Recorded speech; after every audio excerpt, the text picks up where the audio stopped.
ay mahigit po sila 1,000 karelihiyon sa buong mundo. Mahigit 1,000. Kaya nga ang tanong ng kapatid ko sa akin, Manoy, ang relihiyon ni Satanas ay mahigit 1,000. Tayo kayang dalawa. Saan tayo tayo kaya membro doon? Sabi niya sa akin. Sabi ko, ilabas mo ako dyan. Hindi ako membro dyan. Sabi niya, bakit Manoy? Natitiyak mo ba na ang relihiyon mo ay totoo? Sabi ko, matinding tanong yun, di ba? Natitiyak mo ba Manoy na ang relihiyon mo ay nasa katotohanan? Sabi ko, opo. Kasi tinitindigan po ng mga Sabadista na sila po'y totoo. Kasi sila po ay sumusunod ng Sabat. Amen? Sabado po ang kanilang pagsamba. Kaya naninindigan po sila, kasi yan po ang ginagawa ng mga Hudyo, naninindigan po sila na sila talaga ang totoong relihiyon. Oh? So, sabi ko, Lando, sabi niya, Manoy, anong relihiyon mo? Sabi ko, wala. Sabi niya, pulurum ka Manoy. Sabi niya, wala ako sa relihiyon. Oh, kaya labas ako dyan, Lando, kasi wala ako sa relihiyon. Ano yung sa inyo Manoy na sinasamahan ngayon? Sabi ko, nasa kaharian kami ng Diyos.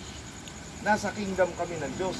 Nasa pamilya kami ng Diyos. Amen? Okay. Hindi mo ba alam ang lahat ng tumanggap kay Jesus Christ, ang lahat ng tumanggap sa Kanya ay anak ng Diyos. Pag anak ka ng Diyos, kapamilya ka ng Diyos. Amen? O, ang Diyos ay nagtayo ng kaharian dito sa lupa. Nagtayo siya ng kingdom. Kaya, pag sinabing kingdom, siya ang king, tayo ang dam. Amen? Tayo yung ibig sabihin, kingdom, tayo yung pinaghaharian ng Diyos. Tao, mga pinaghaharian ng Diyos. Kasi maraming tao pinaghaharian ni Satanas. Amen? Amen po ba? O, makikita niyo yan. Pagka tumulog at tumiglas, magugulat yan. No? Pag nagugulat, lalabas kung ano ang meron sa taong yon. Amen po ba? Amen? O, pagka bigla mong kiniliti dito sa tagiliran, no? So, pag anong lumabas dyan, ha? Di ba? Pagka nagulat, no? Ay, kabayo. Kabayo ang nasa loob. Kaya matuloy tumakbo yan.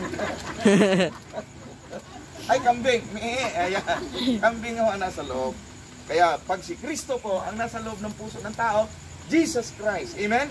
Pag nagulat yan, Jesus Christ ang lalabas. Pag demonyo lalabas, nako, demonyo din po lalabas. Amen? Gumura yan. Amen po ha? Ay, nako. Oh. Gulatin mo at galitin mo, lalabas yan. Amen po ba? Kaya magkakaalaman po yan pagdating ng mga kabigla-bigla mga pangyayari. Amen po ba? Kaya sa gabing ito, mga kapatid kong minamahal, napakahalaga na itong ating itong ating fellowship ng panambahay, kasi kinakampanya po natin ngayon na ito pong panambahay, masaturate po natin itong San Agustin, masaturate natin hanggang itong Maginaw, hanggang Bangka-Bangka. Lahat po, pili natin puntahan. Basta't sinong magbubukas, puntahan natin sa panambahay. Amen? No? Nag-pray nga ako doon sa may patay doon sa Bangka-Bangka. Kilala mo sila Kuya Jerry na taga-Gulod, no? Mabuti na lang at naadaw natin ang kanyang kaluluwa, no, sa impyerno. Kasi sinundo ako nung linggo ng gabi nung kanyang anak at pastor, pag-pray niyo si tatay, nahirapan na po. Ayun, pinag-pray ko. At ginawakan ni Kuya Jerry ang kamay ko. Ibig sabihin, nakakarinig siya, nakakaintindi siya. Sabi ko, Kuya, tanggapin mo ang Panginoon, pagsisihan mo kasalanan mo, tanggapin mo ang Panginoon Jesus bilang Panginoon, tagapagligtas ng iyong buhay. Tinasunod ko siya, tinasunod ko rin yung mga anak niya. Lahat kayo sumunod sa panalangin, tanggapin niyo ang Panginoon Jesus. No?